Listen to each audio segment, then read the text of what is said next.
आप लोगों से क्वेश्चन पूछ लूं?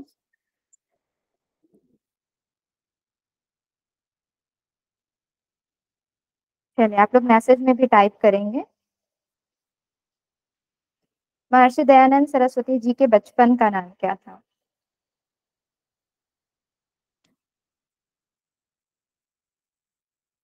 चलिए, टाइप करते जाइए। चलिए, हरगुन जी बताइए। मूल शंकर मैम। बहुत बढ़िया।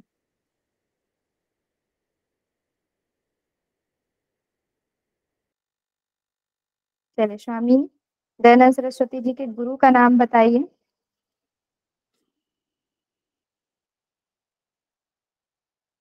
ओके, हेमंत जी, आप अनम्यूट हो जाइए। विवेकानंद जी। Very good. आर्य समाज की स्थापना कब हुई?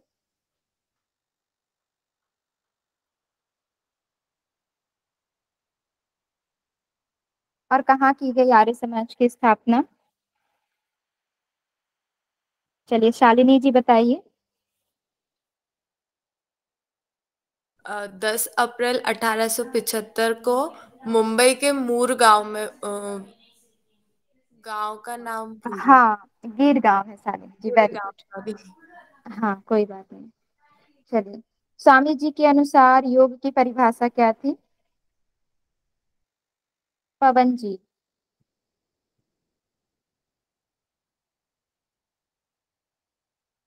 महर्षि दयानंद सरस्वती जी के अनुसार योग की परिभाषा। मैम याद नहीं आ चलिए, रहा। हाँ, किरण जी बताइए। कोई बात नहीं। सजगता का विज्ञान मैम। बहुत बढ़िया, वेरी गुड।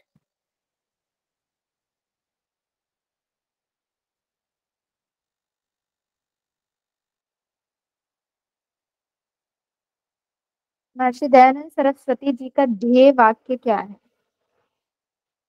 टाइप करेंगे सभी।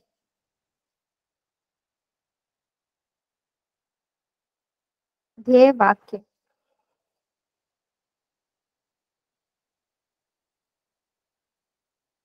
ना ना, वेदों की ओर लौटो तो उन्होंने एक नारा दिया। ध्येय वाक्य क्या है? चलिए, अनुराधा जी बताइए। ममता जी।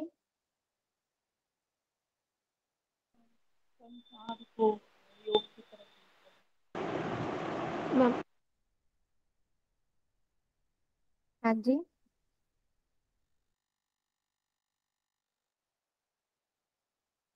प्रियंका मैम, आप बताइए।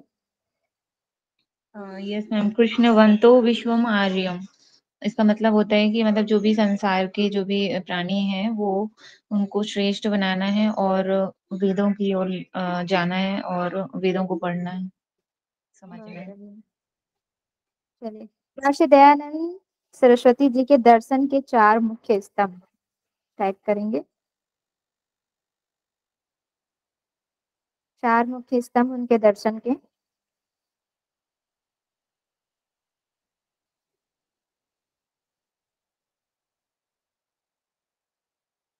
इसका आंसर बताएंगे नेहा जी। 2 नेहा है। नेहा शिविन जी, नेहा प्रजापति जी। कोई भी अनम्यूट हो जाइए। चलिए, जी मैम, कर्म सिद्धांत, हम्म, संन्यास ये। जी मैम, आवाज आ रही है मैम? थोड़ा नेटवर्क इशू हो रहा है मेरे यहाँ। हाँ, आ रही है, आप बोलिए। ब्रह्मचार्य, संन्यास, पूर्ण जन्म, कर्म। करेक्ट रह गया।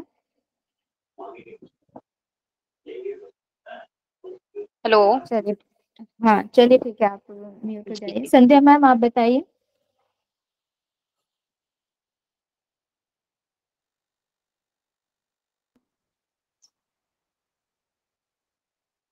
हेलो। हाँ जी मैम। क्वेश्चन क्या है? दर्शन के 4 मुख्य सिद्धांत क्या है महर्षि दयानंद सरस्वती जी के? या कर्म सिद्धांत, ब्रह्मचर्य, पुनर्जन्म और संन्यास। बहुत बढ़िया। चलिए, डीएवी स्कूल की स्थापना कब हुई? मैसेज करेंगे।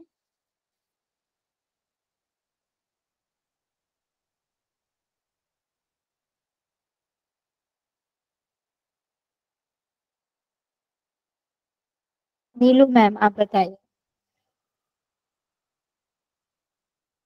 2 जून 1886। बहुत बढ़िया। चलिए, स्वामी दयानंद सरस्वती जी की मुख्य कृतियां जो जो आपको याद हो आप टाइप करते जाएं। कौन कौन से उनके लेखन साहित्य हैं आप बताइए।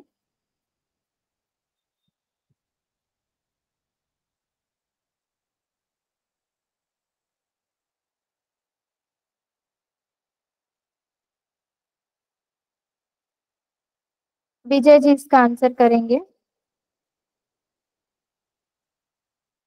मैम आज हमारी पहली क्लास है, आज फर्स्ट जुड़े चलिए, हैं। कोई बात नहीं। पूजा अग्रवाल जी।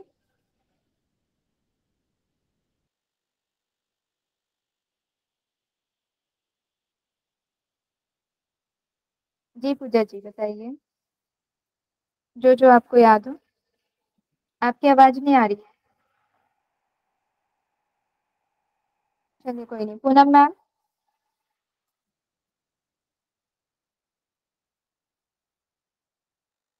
पूनम शर्मा जी। हाँ जी मैम।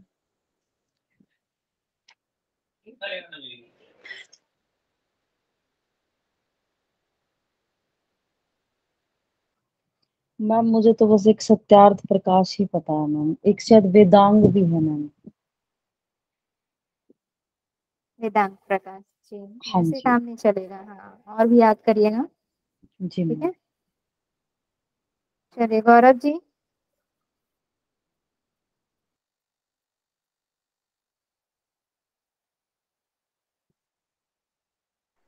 हाँ जी मैम, एक बार रिपीट करोगे क्वेश्चन?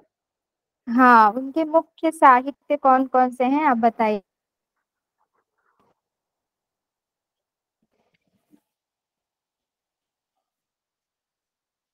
मैम पता नहीं मेरे को। चलिए कोई नहीं, याद करिएगा। काजल जी। जी मैम।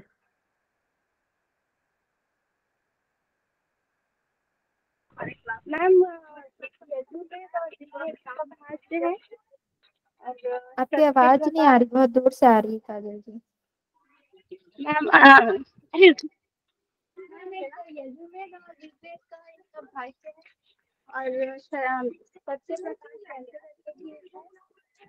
वेदांग भी है मैम, ये सारी याद।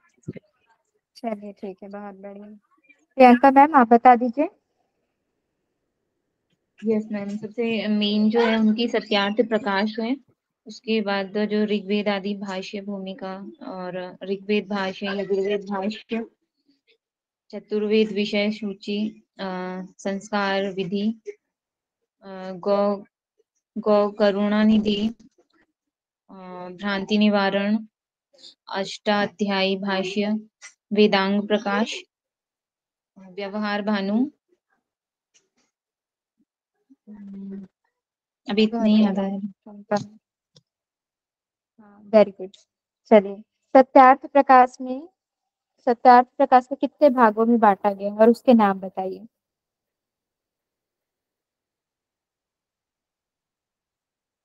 कौन कौन से नाम है?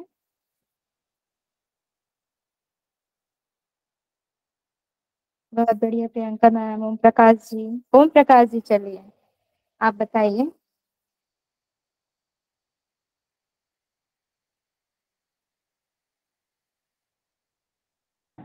पूर्वाध्याय में उत्तराध्याय दो भाग हैं, जो जिसमें एक में 10 अध्याय, एक में 4 अध्याय हैं उसमें।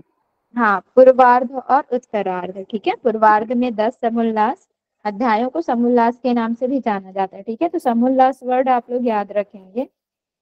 हाँ जी। और उत्तरार्ध में 4 है, टोटल 14 है। 14।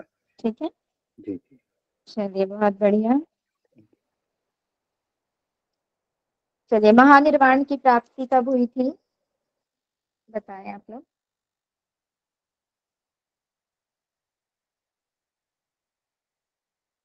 टाइप करेंगे सभी।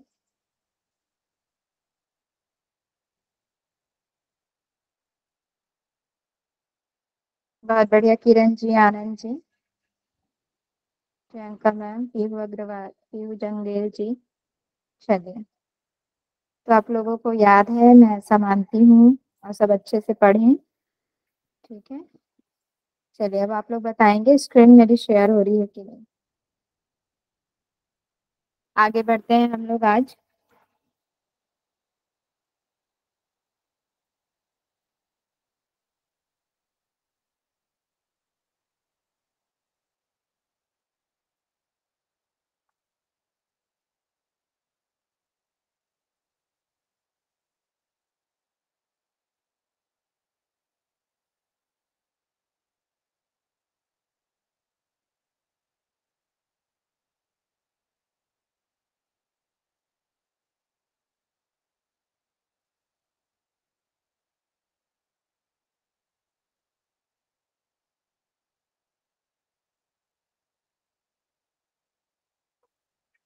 स्क्रीन शेयर विजिबल है?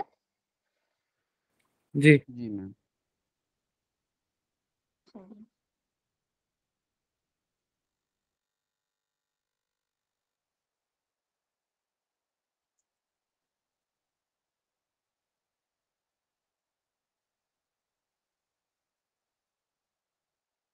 चलिए, आज पढ़ेंगे हम स्वामी विवेकानंद जी का जीवन परिचय।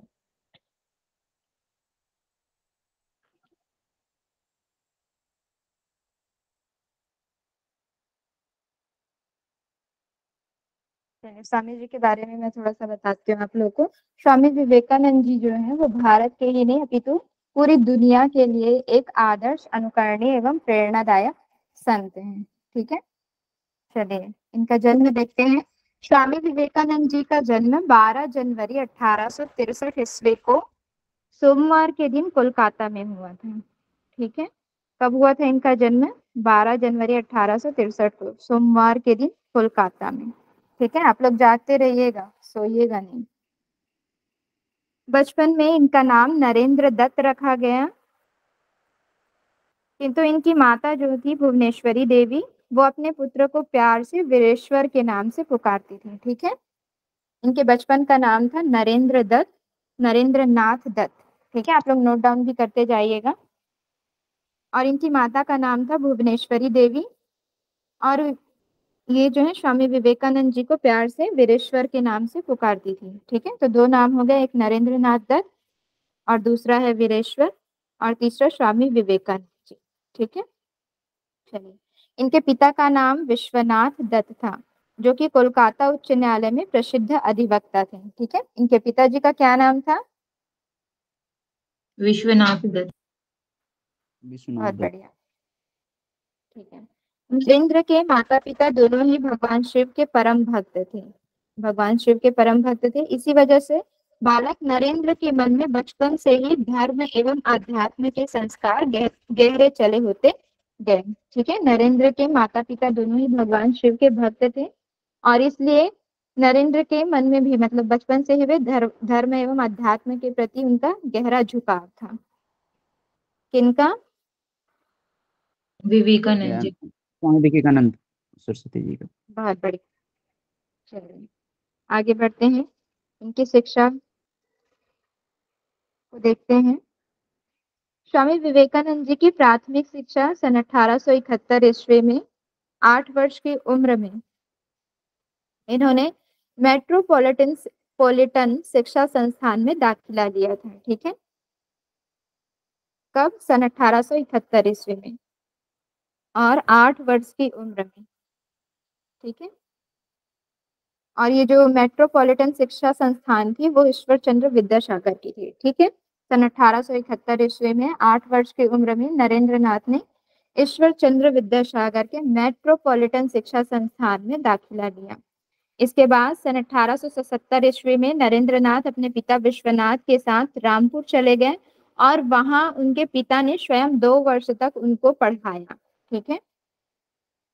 स्वामी विवेकानंद जी को उनके पिता ने स्वयं 2 वर्ष तक पढ़ाया। सन 1879 ईस्वी में प्रेसिडेंसी कॉलेज कोलकाता में प्रवेश लिया और वो कोलकाता उस कॉलेज में प्रवेश लेने के लिए उन्होंने पहले एंट्रेंस एग्जाम दिया और उसमें भी वो प्रथम श्रेणी से उत्तीर्ण करके वहां पर प्रवेश लिया। ठीक है। नरेंद्रनाथ प्रेसिडेंसी कॉलेज से स्नातक की पढ़ाई के साथ साथ आध्यात्मिक विषयों का ज्ञान प्राप्त करने में भी अधिक रुचि लेते थे। ठीक है। विषय से रिलेटेड सब्जेक्ट्स तो वो पढ़ते ही थे और साथ ही साथ आध्यात्मिक विषयों का ज्ञान प्राप्त करने में भी उनकी विशेष रुचि थी। नरेंद्रनाथ ने आधुनिक शिक्षा के साथ साथ भारतीय धर्म, दर्शन, इतिहास, भगवद गीता, रामायण, महाभारत, पश्चिमी दर्शन, तर्क, धर्म एवं यूरोपियन इतिहास का भी इन्होंने अध्ययन किया था।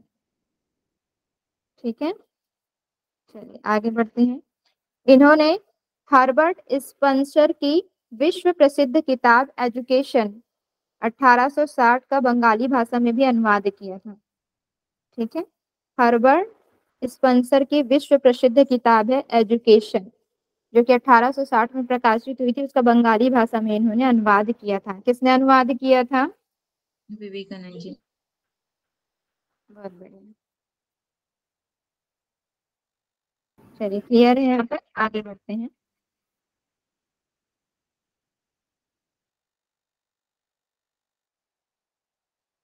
आध्यात्मिक जीवन देखते हैं इनका। बचपन से ही नरेंद्रनाथ के ऊपर ब्रह्म समाज का विशेष प्रभाव था।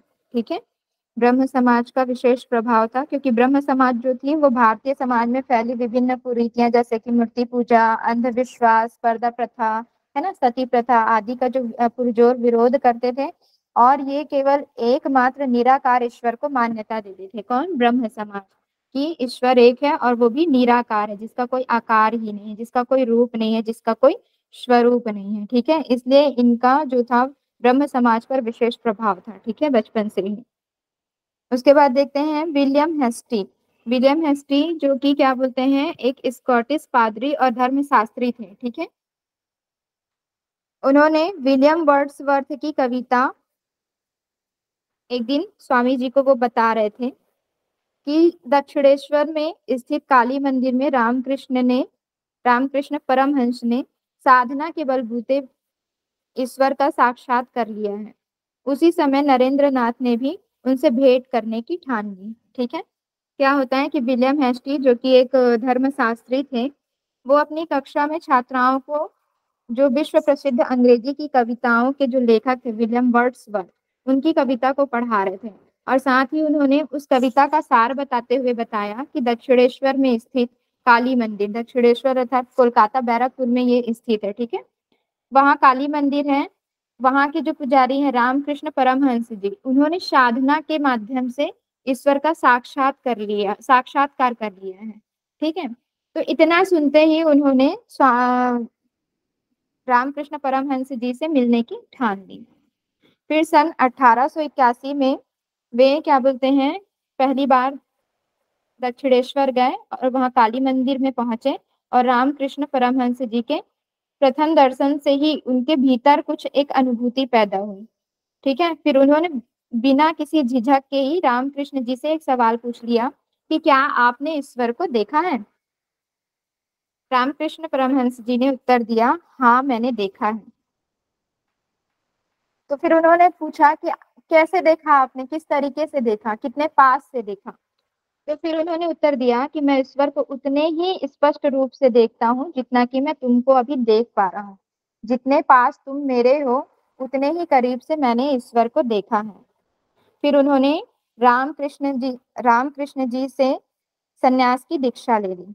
ठीक है, तो यहाँ पर नरेंद्रनाथ जी को सन्यास की दीक्षा किसने दी? क्वेश्चन आएगा तो क्या बताएंगे आप लोग? रामकृष्ण परमहंस। रामकृष्ण जी परमहंस जी ने नरेंद्रनाथ को सन्यास की दीक्षा दी। ठीक है, चलिए यह ज्यादा फास्ट तो नहीं हो रहा है ना? समझ आ रहा है आप लोगों को? मैम वो विलियम की वाला वो थोड़ा क्लियर नहीं। क्या बोल रहे हैं, एक एक करके बोलिए। विलियम हेस्टी वाला आपने जो वो बोला ना, वो क्लियर नहीं हुआ, थोड़ा सा एक बार बताइए।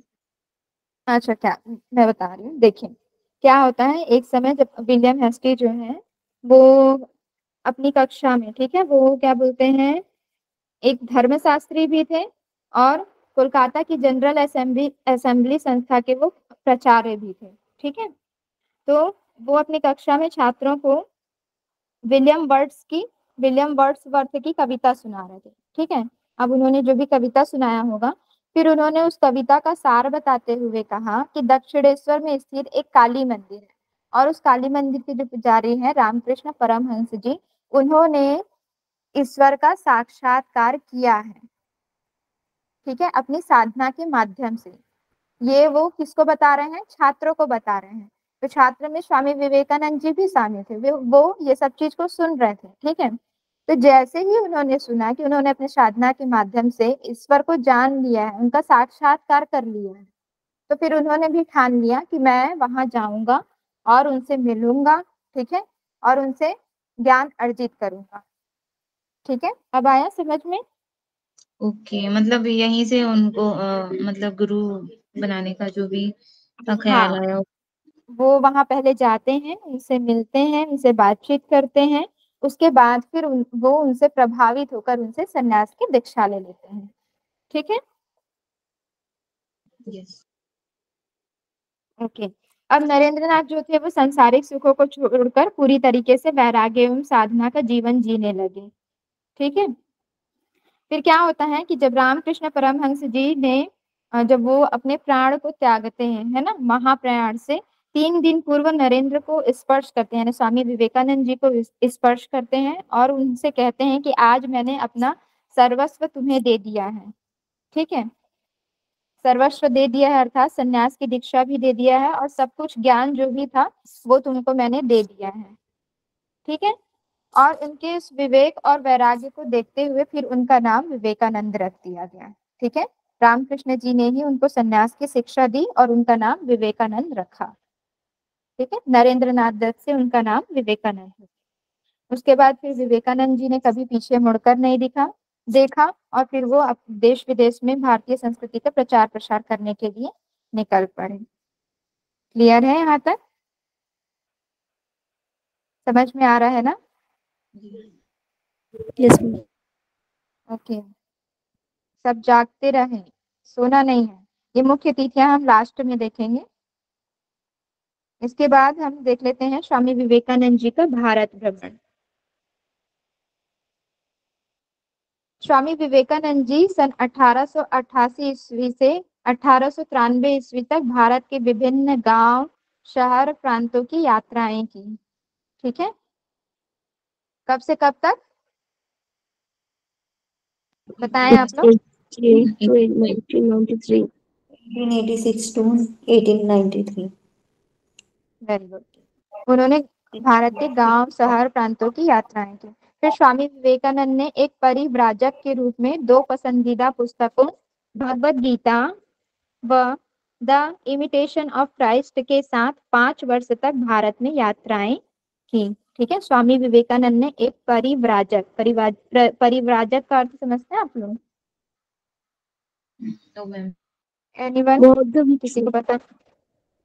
हाँ जी, बौद्ध भिक्षु को बोलते हैं ना मैम, परिव्राजक। हाँ, पर्टिकुलर बौद्ध भिक्षु नहीं, जो सामान्य जो संत होते हैं, जो क्या बोलते हैं, भिक्षा मांगकर अपने जीवन का यापन करते हैं। ठीक है, जो संत जो है संन्यास लेने के बाद भिक्षा पर डिपेंड होते हैं ना, भिक्षा पर ही अपना जीवन यापन करते हैं, उनको बोला जाता है परिव्राजक।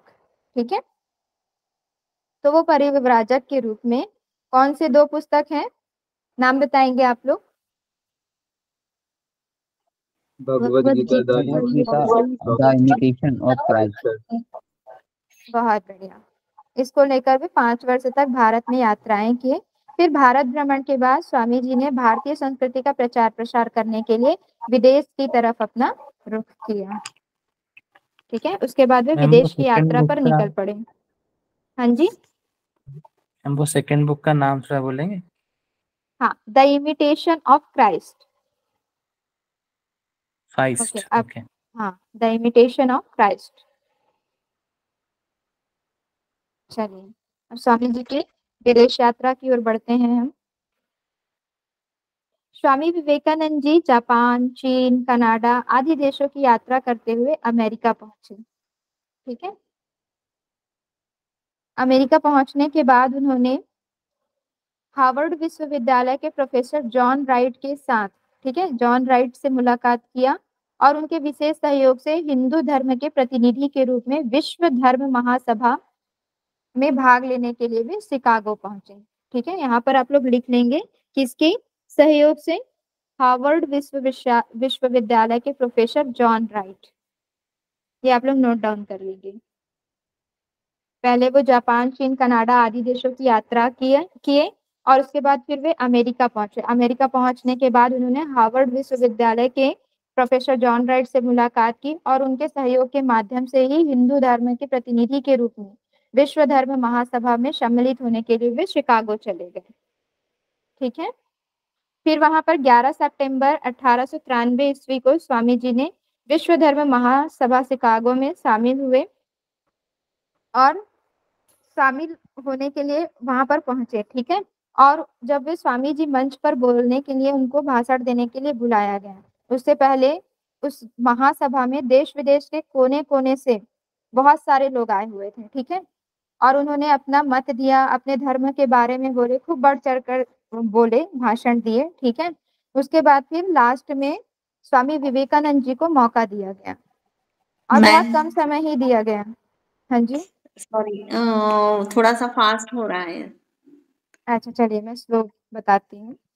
देखिए, थैंक्स। हम देख रहे हैं स्वामी विवेकानंद जी की विदेश यात्रा। पहले उन्होंने भारत भ्रमण किया, भारत भ्रमण करने के पश्चात वे विदेश यात्रा में गए। ठीक है, विदेश यात्रा में विदेश की यात्रा की जिसमें उन्होंने जापान, चीन, कनाडा इन देशों की यात्रा करने के पश्चात वे कहाँ पहुंचे, अमेरिका पहुंचे। अमेरिका पहुंचने के बाद 11 सितंबर 1893 को, ठीक है, 11 सितंबर 1893 को विश्व धर्म महासभा शिकागो में सम्मिलित होने के लिए पहुंचे। किसके सहयोग से, हार्वर्ड विश्वविद्यालय के प्रोफेसर जॉन राइट के सहयोग से। ठीक है, और वो किसका प्रतिनिधित्व कर रहे थे, हिंदू धर्म का। उस धर्म महासभा में पहुंचे, वहां देश के कोने कोने से लोग आए हुए थे और अपने अपने धर्म का खूब प्रचार प्रसार कर रहे थे। ठीक है, सबको अपने अपने धर्म के बारे में बोलने का मौका दिया गया। सब कोई अपने अपने धर्म का बखान करने लगे कि हमारा धर्म ऐसा है वैसा है, सारी चीजें वो वहां पर बोली। लास्ट में स्वामी जी को मौका दिया गया और केवल 2 मिनट का ही समय दिया गया। कहा कि बहुत टाइम हो गया है बाकी लोगों को बोलते हुए, तो अब आप 2 मिनट में ही अपनी बातें खत्म करिए। फिर स्वामी जी जैसे ही मंच पर बोलने के लिए गए, तब उनका पहला शब्द था, my dear sisters and brothers of America. जैसे ही वो ये शब्द बोले, पूरा जो भवन था वो तालियों की गड़गड़ाहट से गूंजने लगा। ठीक है, 2 मिनट तक तो वहां पर तालियां ही बजती रही, केवल उनके एक वर्ड पर, my dear sister and brothers of America. ठीक है, मेरे अमेरिकन भाइयों और बहनों। उसके बाद फिर उनको उसके बाद और भी समय दिया गया कि आप अपने मत को रखिए और बोलिए करके। ठीक है, उसके बाद फिर इन्होंने बोलना शुरू किया और स्वामी जी ने फिर हिंदुत्व एवं भारतीयता का परिचय दिया। स्वामी जी के ओजपूर्ण भाषण को सुनकर इतने सब लोग उनसे प्रभावित हुए कि दूसरे दिन समाचार पत्रों में उनके वक्तव्य के बारे में छपना स्टार्ट हो गया। ठीक है, और जो क्या बोलते हैं, जो महासभा थी उन्होंने उनको सर्वश्रेष्ठ व्यक्ति घोषित कर दिया। ठीक है, 2 आप लोग न्यूज़पेपर है उनके बारे में लिख लेंगे। एक पहला है द न्यूयॉर्क हार्वर्ड। ठीक है, उसमें कहा गया कि विश्व धर्म संसद में जो महान वक्ता रहे वह स्वामी विवेकानंद जी रहे। ठीक है, 2 समाचार पत्र थे जिसमें से द न्यूयॉर्क हार्वर्ड, ये एक समाचार पत्र था, उसमें स्वामी जी के बारे में छपा, विश्व धर्म संसद में जो महान वक्ता रहे वह स्वामी विवेकानंद जी रहे। और एक और न्यूज़पेपर है द न्यूयॉर्क क्रिटिक हार्वर्ड, ठीक है, द न्यूयॉर्क क्रिटिक हार्वर्ड, इसको आप लोग नोट डाउन करेंगे। इसमें उनको कहा गया है कि कई विद्वानों का भाषण बहुत अच्छा था, किंतु हिंदू साधु के आगे, उनके ओज के आगे कोई टिक नहीं पाया। द न्यूयॉर्क क्रिटिक हार्वर्ड में कहा गया है कई विद्वानों का भाषण बहुत अच्छा था, किंतु साधु के आगे, उनके ओज के आगे कोई टिक नहीं पाया। क्लियर है? जी। ओके, कौन कौन से हैं दो न्यूज़पेपर, आप लोग नाम बताएं। द न्यूयॉर्क एक मैम हार्वर्ड एंड द हाँ, New York New York critic the New York Harvard, दूसरा है द न्यूयॉर्क क्रिटिक हार्वर्ड। बहुत बढ़िया। ये दो न्यूज़पेपर जिसमें उनकी चर्चा रही है ना, उनके भाषणों की चर्चा रही। ये जो एक वर्ड था ना, my dear sister and brothers of America, यहीं से स्वामी जी को प्रसिद्धि प्राप्त हुई, ठीक है। और एक आएगा, एक बार क्या हुआ कि एक बार स्वामी जी ऐसे ही घूम रहे थे, आसपास टहल रहे थे, तो 3-4 लोग वहां पर आए और उनका मजाक उड़ाने लगे कि ये स्वामी जी हैं और मतलब इन्होंने क्या वस्त्र पहने हैं, क्या कपड़े पहने हुए हैं, मतलब वो भगवा जो धारण किए हुए थे, जो संतों का चोला होता है ना, उस प्रकार से उन्होंने कपड़ा पहना हुआ था। तो वहां पर आकर उनका मजाक उड़ाने लगे कि ये जो है, ये व्यक्ति जो है वो क्या लिबास धारण किए हुए हैं, मतलब एक उनको गिल्टी फील कराने के उद्देश्य से उनका मजाक उड़ाया जा रहा था। तो फिर स्वामी जी ने उत्तर दिया, you are from a country where tailor makes a man gentleman, ठीक है, you are from a country where tailor makes a man gentleman and I am from a country where character makes a man gentleman, ठीक है। अर्थात मैं एक ऐसे देश से हूं जहां चरित्र व्यक्ति को महान बनाता है, और आप उस देश से हैं जहां दर्जी व्यक्ति को महान बनाता है, ठीक है। ये स्वामी जी के शब्द थे। आप कपड़ों में महानता ढूंढते हैं और हम चरित्र में महानता देखते हैं, ठीक है। ये जो दो वर्ड है, एक तो पहला sister and brothers, my dear sister and brothers of America, यहाँ से उनको प्रसिद्धि मिली। और एक ये कि आप कपड़ों में महानता देखते हैं और हम चरित्र में, आप कपड़ों में महानता ढूंढते हैं और हम चरित्र में महानता देखते हैं, ठीक है। मैम इसी में दो क्वेश्चन मैम, किसके सहयोग से गए थे उस सभा में, द न्यूयॉर्क हार्वर्ड? कहा महाधर्म महासभा में बोल रहे हैं ना? हाँ, प्रोफेसर जॉन राइट के सहयोग से। जॉन राइट, एक बार फिर से रिपीट कीजिए। हार्वर्ड विश्वविद्यालय के प्रोफेसर जॉन राइट। और हिंदू धर्म का प्रसार करने के लिए, हाँ, हिंदू धर्म के बारे में उन्होंने बोला है ना, हिंदुत्व एवं भारतीयता का उन्होंने परिचय दिया, ठीक है, अपने संस्कृति के बारे में बताया कि हम कैसे हैं, ठीक है। Okay ma'am, John Wright, RITE, John Wright, RITE, क्या बोल रहे हैं, मैं समझ नहीं पा रही हूँ। जॉन राइट मैम बोल रहे हैं, ये स्पष्ट नहीं आ रहा, जॉन राइट या जॉन ब्राइट ऐसा? जॉन राइट, जॉन राइट, हाँ ओके मैम, ठीक है, जॉन राइट। चलिए नेक्स्ट आगे बढ़ते हैं। हाँ, आप लोग टाइप कर दीजिएगा। सन 1894 में न्यूयॉर्क वेदांत सोसाइटी की स्थापना स्वामी जी ने की, ठीक है। 1894 में न्यूयॉर्क वेदांत सोसाइटी, ठीक है। 1894 में किसकी स्थापना की गई? स्वामी विवेकानंद जी के द्वारा।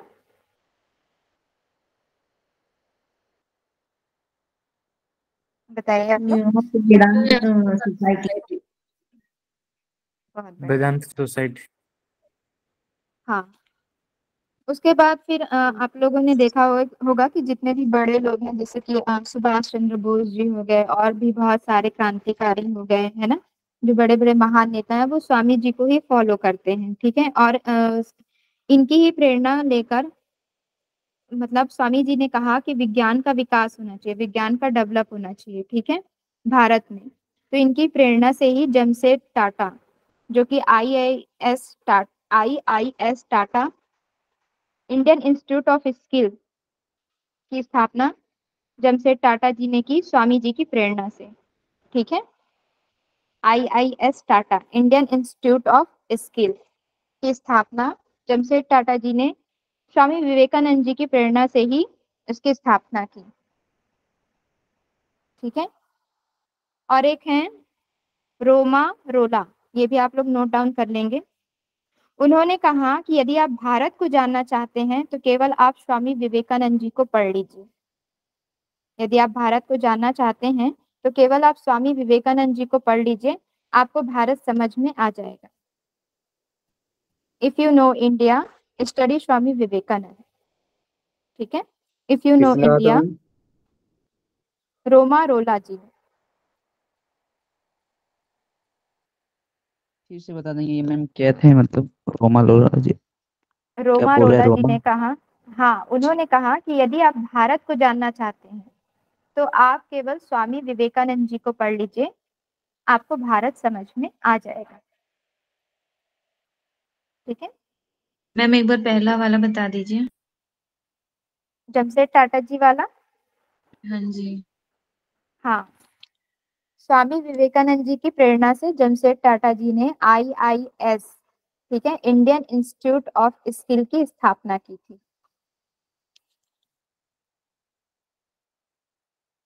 Indian institute of skill. Skill. हाँ जी,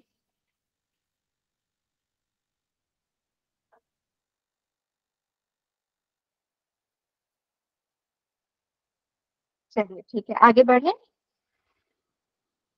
ये किन्हों किनको बता रहे थे मैम? हेलो, मेरी आवाज आ रही है?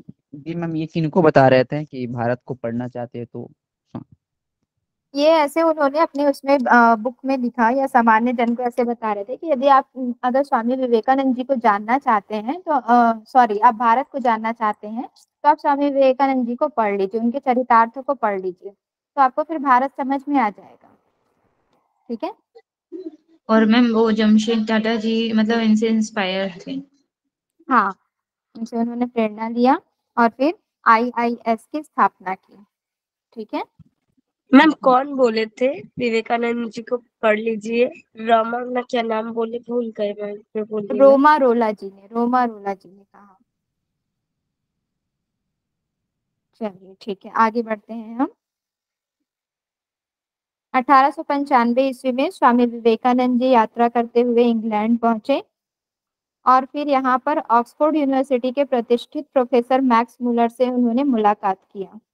ठीक है, 1895 में स्वामी विवेकानंद जी यात्रा करते हुए कहाँ पहुंचे? इंग्लैंड पहुंचे, और वहां उन्होंने ऑक्सफोर्ड यूनिवर्सिटी के प्रतिष्ठित प्रोफेसर मैक्स मुलर से मिले, और साथ ही साथ वहीं पर उन्होंने मार्गरेट नोबल से भी मुलाकात की। ठीक है, मार्गरेट नोबल जो कि आगे जाकर भगिनी निवेदिता के नाम से प्रसिद्ध हुई, जो कि उनकी प्रमुख शिष्यों में से एक शिष्या थी। ठीक है, मार्गरेट नोबल। क्लियर है? देखिए आगे यहाँ पर लिखा हुआ है, यही मार्गरेट नोबल आगे चलकर भगिनी निवेदिता के रूप में पूरी दुनिया में प्रसिद्ध हुई, जो स्वामी विवेकानंद जी के सबसे प्रमुख शिष्यों में से एक शिष्या थी। चलिए आगे बढ़ते हैं। स्वामी जी ने इटली, इंग्लैंड, रोम, न्यूयॉर्क, यूनान, जर्मनी, फ्रांस, वियना, बल्कान, मिस्र, श्रीलंका आदि प्रसिद्ध देशों के विभिन्न शहरों की भी यात्राएं उन्होंने की। ठीक है, इतने सारे देशों की उन्होंने यात्राएं की। फिर सन 1909 ईस्वी में दिसंबर में भारत में वापस लौट आए स्वामी विवेकानंद जी। कब भारत वापस लौटे? सन 1900 में। अधिक यात्राओं के कारण स्वामी जी का स्वास्थ्य धीरे धीरे बिगड़ने लगा। ठीक है, इसके बाद भी स्वामी जी स्वाध्याय, साधना एवं जन कल्याण के कार्यों में निरंतर लगे रहते थे। ठीक है, बहुत सारे देशों की उन्होंने यात्राएं की। लगातार यात्राओं के कारण उनके स्वास्थ्य में धीरे धीरे गिरावट आने लगी। ठीक है, बिगड़ने लगी। इसके बाद भी वो स्वाध्याय करते थे, साधना करते थे और जन कल्याण के कार्यों में निरंतर लगे रहते थे। फिर 4 जुलाई 1902 ईस्वी को लगभग रात 9 बजे स्वामी जी महासमाधि में प्रविष्ट हो गए। ठीक है, वो 4 जुलाई 1902 ईस्वी को प्रातः काल पर उठे। ठीक है, बेलूर मठ में अपने अनुयायियों को आध्यात्मिक ज्ञान दिया। उसके बाद फिर संध्या ध्यान, ठीक है, संध्या के समय ध्यान साधना के लिए अपनी कुटिया में चले गए और फिर रात को 9 बजे उन्होंने महासमाधि में प्रवेश कर लिया। फिर स्वामी जी का अंतिम संस्कार गंगा नदी के पावन तट पर किया गया। ठीक है, चलिए इस प्रकार से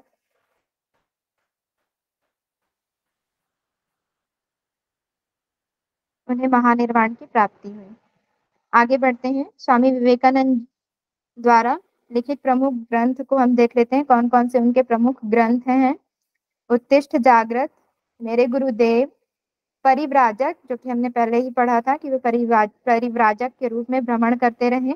ठीक है, राजयोग, कर्मयोग, वेदांत दर्शन, address on Bhakti Yoga, my master और लेक्चरर्स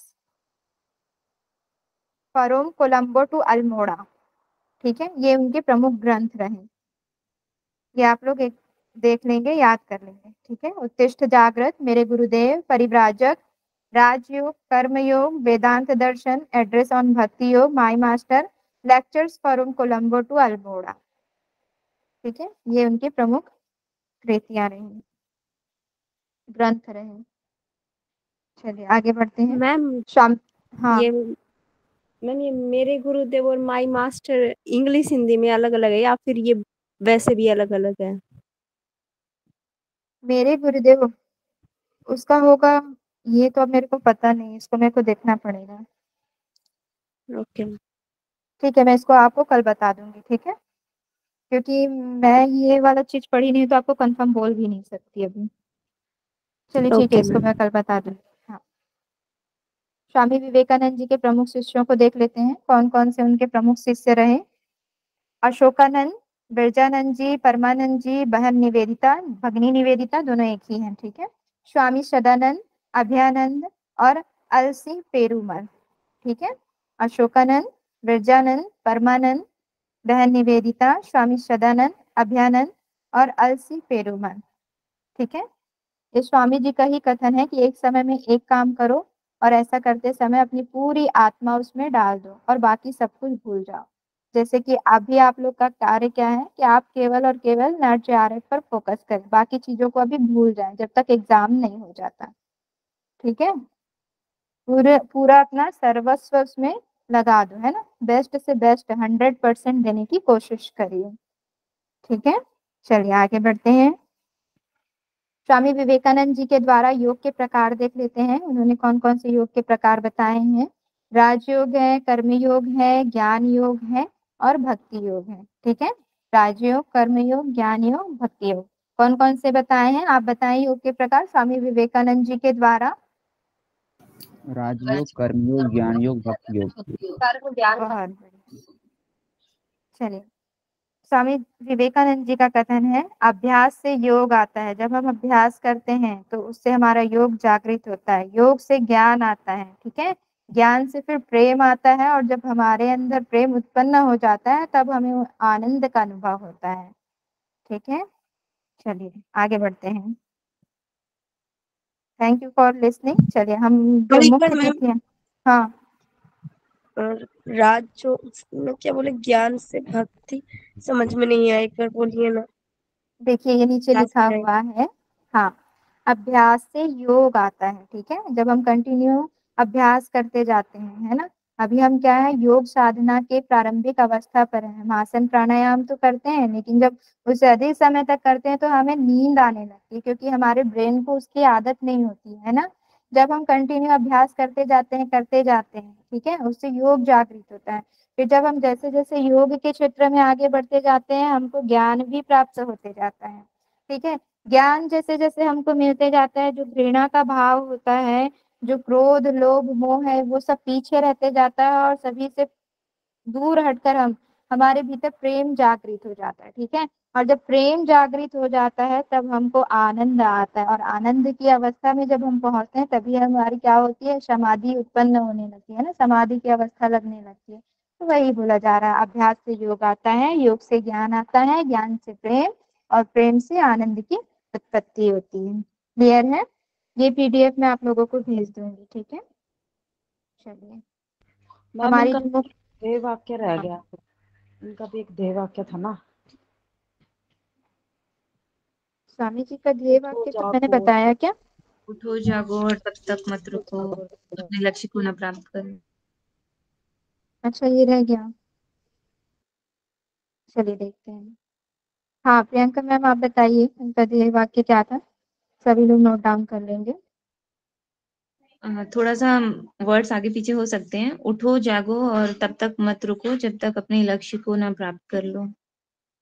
हाँ जी, ये रहा। ठीक है, बहुत बढ़िया प्रियंका मैम। चलिए, ये दो मुख्य तिथियां हैं, हम इसको पढ़ लेते हैं। ये तो हमने पहले ही देख लिया। 12 जनवरी 1863 को कोलकाता में स्वामी विवेकानंद जी का जन्म हुआ। ठीक है, फिर 1879 में प्रेसिडेंसी कॉलेज कोलकाता में उन्होंने प्रवेश लिया। ठीक है, फिर 1880 में जनरल असेंबली इंस्टीट्यूशन में भी उन्होंने प्रवेश लिया। फिर 1881 में रामकृष्ण परमहंस से उन्होंने प्रथम मुलाकात की। ठीक है, फिर 1884 में स्नातक परीक्षा उत्तीर्ण की और उनके पिताजी का स्वर्गवास हो गया 1884 में। ठीक है, ये आप लोग नोट डाउन करते चले जाएंगे। 16 अगस्त 1886 में गुरु रामकृष्ण परमहंस जी का निधन हो गया, और जब उनका निधन हो रहा था तभी उन्होंने अपना सर्वस्व शक्ति जो था वो स्वामी जी को दे दिया था, है ना। उन्होंने ही सन्यास की दीक्षा दी और उन्होंने ही नरेंद्र नाथ दत्त से उनका नाम स्वामी विवेकानंद जी कर दिया। ठीक है, फिर 1886 में वराहनगर मठ की स्थापना हुई। ठीक है, फिर 1893, ठीक है, 1890 to 93 में परिव्राजक के रूप में भारत भ्रमण किया। ठीक है, परिव्राजक का अर्थ मैंने क्या बताया था, कोई भी एक बताएं। जी मैम, भिक्षु जो मतलब अपना मतलब भिक्षु मतलब यही जो मांगते हैं, जीवन यापन करते हैं। हाँ, जो भिक्षा भिक्षा मांगकर देते ही थे जीवन यापन करते हैं, भिक्षा पर इसको जीवन, कहा हाँ, जाता जीवन है। यापन करते हैं। हाँ, अगर उस दिन मिल गया तो भोजन ग्रहण कर लिए, नहीं मिला तो फिर वैसे ही रहते हैं। ठीक है, उन्हें कहा जाता है परिव्राजक। फिर आते हैं 13 फरवरी 1893, जीवन का पहला सार्वजनिक व्याख्यान उन्होंने सिकंदराबाद में दिया था। कब? ये नया है, 13 फरवरी 1893 में। कहाँ? सिकंदराबाद में। ठीक है, फिर 30 जुलाई 1893 शिकागो की यात्रा की, वहां के धर्म सम्मेलन में भाग लिया। ठीक है, और फिर वहां उन्होंने अपना व्याख्यान दिया। ये आ गया। अगस्त 1893 में हार्वर्ड विश्वविद्यालय के प्रोफेसर जॉन राइट से उन्होंने मुलाकात किया। ठीक है, फिर 11 सितंबर 1893 विश्व धर्म सम्मेलन शिकागो में ऐतिहासिक व्याख्यान दिया, और उनके पहले शब्द क्या थे, आप लोग बताएं। My brothers and sisters of America. बहुत बढ़िया। 27 सितंबर 1893 विश्व धर्म सम्मेलन शिकागो में अंतिम व्याख्यान दिया। फिर 1894 में उन्होंने न्यूयॉर्क वेदांत समिति की स्थापना की। ठीक है, न्यूयॉर्क वेदांत समिति, न्यूयॉर्क में वेदांत समिति की स्थापना कब की उन्होंने? 1894। फिर 1 मई 1897 को रामकृष्ण परमहंस मिशन की स्थापना की। ठीक है, रामकृष्ण मिशन की स्थापना की 1 मई 1897 को। ठीक है, उनके दर्शन थे आधुनिक वेदांत और राजयोग। ठीक है, आधुनिक वेदांत उनका दर्शन था, और राजयोग। कितने प्रकार के योग बताए हैं स्वामी जी ने? नाम बताएंगे।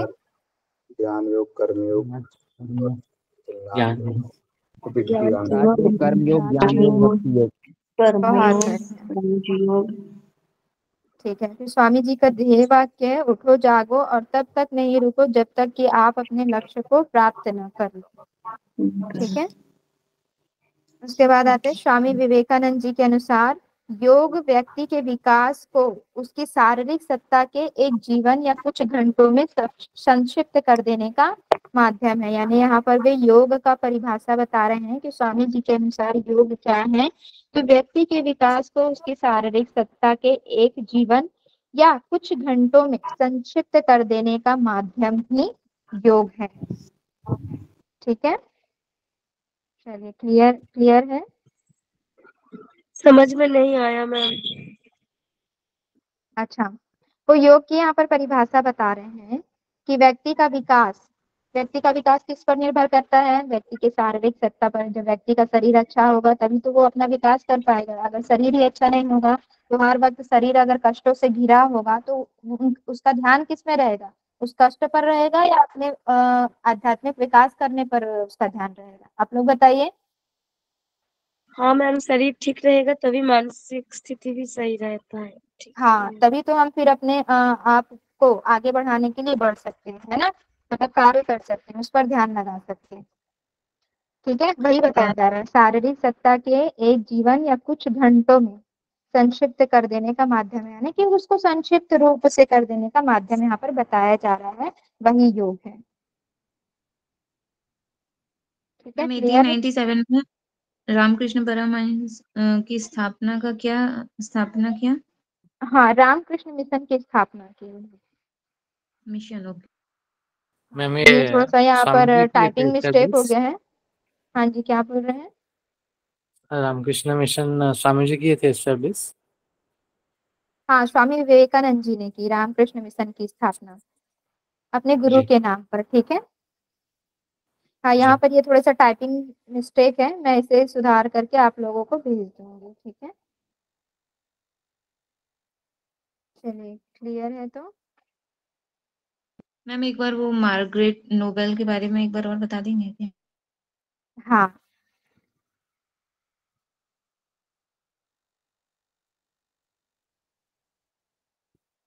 चलिए, 1895 में जब वो इंग्लैंड की यात्रा कर रहे थे, ठीक है, तो वहाँ ऑक्सफोर्ड यूनिवर्सिटी के प्रोफेसर के साथ तो वो मिले ही, साथ में मार्गरेट नोबल से भी मिले। ठीक है, यही मार्गरेट नोबल जो है वो आगे चलकर भगिनी निवेदिता के रूप में पूरी दुनिया में प्रसिद्ध हुई। ठीक है, जो कि स्वामी जी की प्रमुख शिष्यों में से एक थी। अब मैं ये बता देती हूँ कि ये कहाँ की थी। जो भगिनी निवेदिता है उनका वास्तविक नाम जो था वो मार्गरेट एलिजाबेथ नोबेल था। ठीक है, और ये आयरलैंड की थी। 28 अक्टूबर 1867 में आयरलैंड में इनका जन्म हुआ था। ठीक है, और ये समाज सेविका, पत्रकार, चिंतनशील, ठीक है, और प्रेरक, वक्ता, लेखिका, शिक्षिका भी रही। ठीक है, और साथ ही स्वामी विवेकानंद जी से मुलाकात हुई, उसके बाद वे स्वामी विवेकानंद जी कितने की में शिष्या जन्म बन गई। हाँ जी, कब मिले थे? 18? ये 1895 में, 1895 में।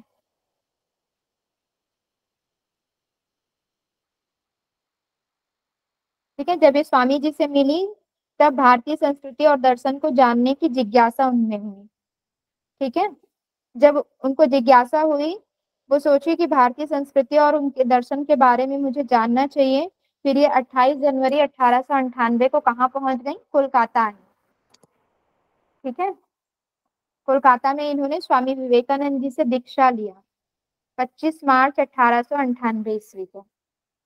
ठीक है, दीक्षा लेने के बाद फिर स्वामी जी ने इनका नाम रख दिया निवेदिता, भगिनी निवेदिता। भगिनी का अर्थ होता है बहन। ठीक है, बहन निवेदिता, और निवेदिता का आशय होता है समर्पित रूप से।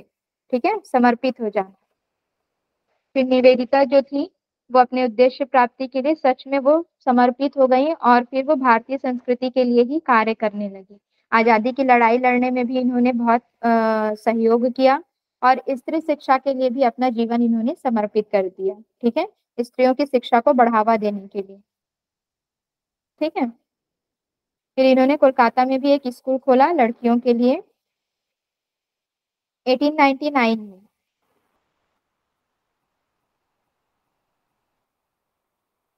सॉरी, सन उसमें नहीं बताया गया है। 1899 में कोलकाता में जब भयंकर प्लेग हो गया था, ठीक है, उस समय भी इन्होंने लोगों की बहुत सेवा की, और फिर 13 अक्टूबर 1911 ईस्वी में इनका देहांत हो गया, भगिनी निवेदिता का।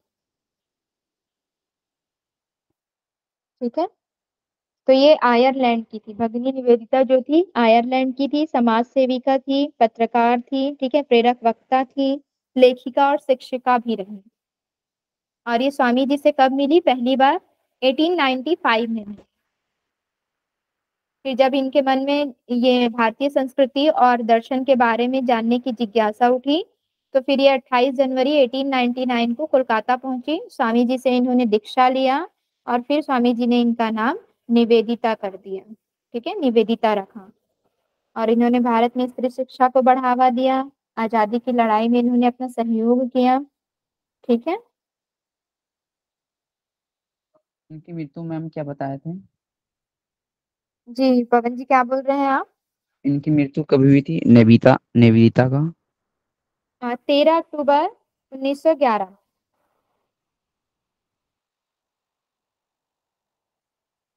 मैम पूरा नाम क्या था? इनका पूरा नाम था मार्गरेट एलिजाबेथ नोबेल।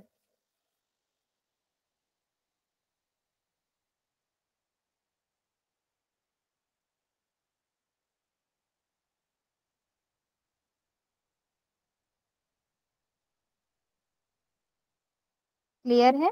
मैम और जॉन ब्राइट का आप क्या बताए थे? पहुंचे हम बिल्कुल, थोड़ा क्लियर नहीं है क्योंकि मैं नोट डाउन कर रही थी। किसका बोल रहे हैं? वो जॉन ब्राइट वाला। जॉन राइट वो क्या बोलते हैं, हार्वर्ड यूनिवर्सिटी के वो थे, प्रोफेसर थे।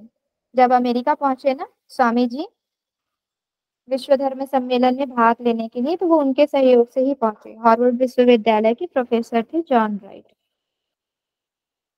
ठीक है, मैम रामकृष्ण जी के बारे में पहले जिस टीचर से जाने थे वो विवेकानंद जी जब छोटे थे, उनका नाम याद नहीं आ रहा, कोई हाँ अंग्रेज का नाम था। William Hasty. हाँ? William Hasty. ठीक है, ये पीडीएफ मैं आप लोगों को सेंड कर दूंगी। और इस